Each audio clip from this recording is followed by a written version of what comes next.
kept on saying that with that kind of technology, you could convince people of almost anything. As far as conspiracy theories go, very few have had as much of a life as the notion that NASA somehow faked the Apollo moon landing. In some ways, one can understand why people feel this way, as it was one of the most important events in human history and the only witness was a TV camera. Back then, people distrusted anything they couldn't see with their own eyes. And in the 70s, conspiracy theories started to get really popular, especially as far as the government went, with this being the era of Watergate. People no longer trusted authority, and into this fraught environment came Capricorn One, a sci-fi-tinged conspiracy thriller that was one of the most popular films of 1978, but has since been largely forgotten, save for a small cult of devoted fans. 3, 2, 1.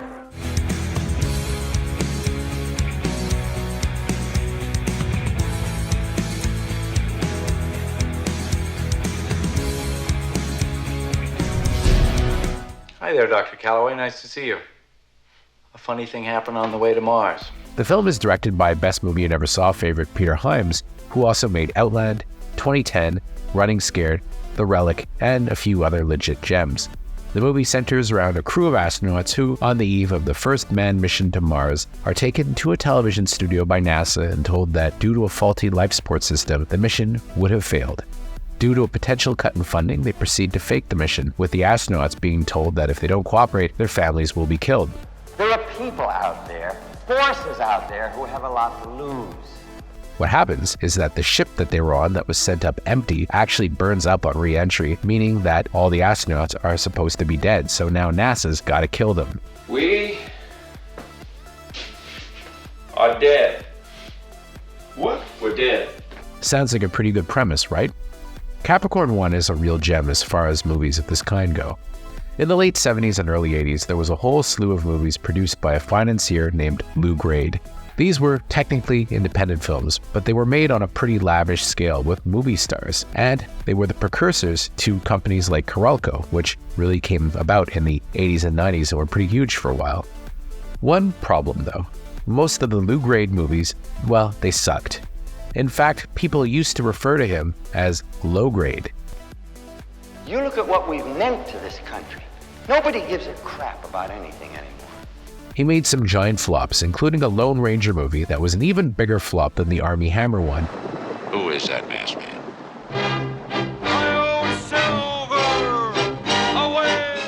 And featured another memorably named actor, this one named Clinton Spilsbury in the lead, whose voice ended up being so bad it was redubbed. Let him not be judged by his color, but by his heart, as a man. An even bigger flop was Raise the Titanic, which was an early attempt to film Clive Cussler's Dirk Pitt novels. The movie was one of the most expensive films in the era, and was such a flop that Grade snapped, Raise the Titanic? It would have been cheaper to lower the ocean. One exception was Capricorn One, which was a major financial success. Houston, this is Capricorn One. We have landed. It was an unlikely hit as the two leading men, Elliot Gould and James Brolin, were in the middle of career slumps. Gould had been one of the biggest stars of the early 70s following MASH. Oh no, here, take your shirt off and tell me where it hurts. But he made a movie called A Glimpse of the Tiger that was shut down mid-production and basically didn't happen. Something's wrong and I don't know what it is. It damaged his credibility because the rumor at the time was that he had gone insane, which he swore, of course, wasn't true. Yeah, you gotta be nuts too. And you're gonna need a crew as nuts as you are. The fact that it was followed by a series of huge financial flops certainly didn't help matters, but around this time, he was largely working in Canada on movies financed by our tax shelters here, and also in Europe. For Brolin, he was just ending his run on Marcus Welby MD and was seen as a TV actor, and back then, people didn't really cross over from TV to films that much. The movie would be pretty good for him, leading to his biggest hit the year after, The Amityville Horror. I'm coming apart! Oh, Mother of God, I'm coming apart! Interestingly, both men have marriages with Barbra Streisand in common, with Gould married to her from 1963 to 1971, while Brolin was married to her from 1998 to, well, now. The rest of the cast was an unusual hodgepodge of 70s stars. Sam Waterston, who would become a beloved character actor. I ever tell you the one about the guy who had a job giving enemas to elephants and and the somewhat less beloved O.J. Simpson round out Brolin's crew, I think I'm gonna throw up. while Hal Holbrook plays the NASA bad guy. They're grown-ups. It's gotten too big. It's in the hands of grown-ups. What about our families? They're flying back from the Cape to Houston. They're all together on the plane. Brenda Vaccaro plays Brolin's wife. Karen Black is Elliot Gould's love interest. Glad I'm not like you. I have better legs. But best of all is a cameo by Telly Savalas, who was riding high at the time as the beloved bald detective Kojak on TV. You want to speak to somebody in charge? You're speaking to both of them. Savalas apparently only worked a day on this movie, but wow, what a day. He gets to play a crop duster who participates in the movie's best action scene, a hair racing chase between a biplane and 2 helicopters, and also gets to essentially save the day. So as for the elephant in the room, what the heck is O.J. Simpson doing in this movie? I think I'm gonna throw up. Let's not forget that O.J. at the time was better known as a beloved football star rather than a murderer, but I digress. I think I'm gonna throw up. He was a popular pitchman in the era and had shown up in The Towering Inferno as a heroic security guard who rescues a kitten. He was trying to become an actor, and while Peter Hyams said that at first he really didn't want to cast him in the role, the two actually became friends, and Hyams actually turns up in O.J. Made in America, explaining why he cast Simpson and how he was shocked that Simpson eventually ended up, well, being a murderer. I think I'm gonna throw up. In fact, Hyams directed 2 murderers in roles, with him having worked with Robert Blake just a couple of years earlier. He admitted that this is a very, very strange distinction to have. Anyway, Capricorn One jump-started a solid career for O.J. Simpson until, killed his wife, right? I think I'm gonna throw up. One interesting thing about this movie is that despite them being portrayed as the movie's villains, NASA was all aboard for Capricorn One. They provided technical assistance, mock-up vehicles, and more, which is pretty amazing as they're portrayed as both dangerously inept and evil. They're grown-ups.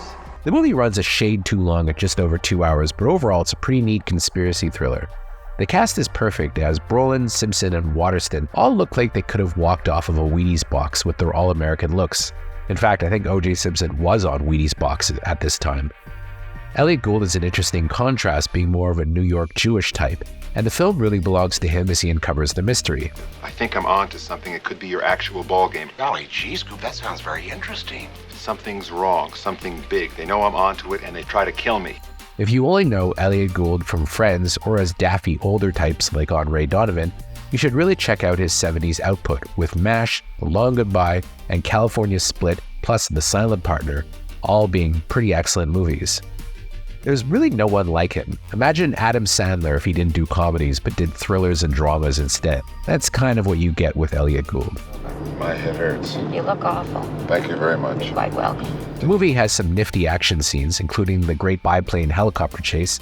It's all tied together by an amazing score by Jerry Goldsmith, with this being one of his finest works. The movie is very good, but the score is a masterpiece. Hyams, as usual, makes the movie impeccably crafted, with Bill Butler, who shot Jaws, being his DP. Now, Hyams did have a reputation for usurping his DPs and just shooting movies himself, regardless of who's credited, but this one doesn't have his usual look to it, and he wasn't quite the big director that he would become later. So I think that probably Butler at least shot most of this movie. It looks more like a Bill Butler movie than a Peter Hyams movie. One thing about Capricorn One is that it's really easy to find. Lou Grade's ITC went out of business in the mid-80s because all their movies were flopping, and the rights to his movies have bounced around a lot, and I suppose the package for them is pretty cheap given how awful about 95% of them are. You can find this movie streaming for free on Tubi TV, Peacock, Roku, and even Plex, which I had no idea actually streams movies, but hey, there you go, they got Capricorn One. I recommend checking it out because it's kind of an interesting addition to The Best Movie You Never Saw. A little bit older than we usually do, but I think one that a lot of you will probably really enjoy. But hey, don't take my word for it. Check it out and let us know in the comments what you think. I think I'm gonna throw up.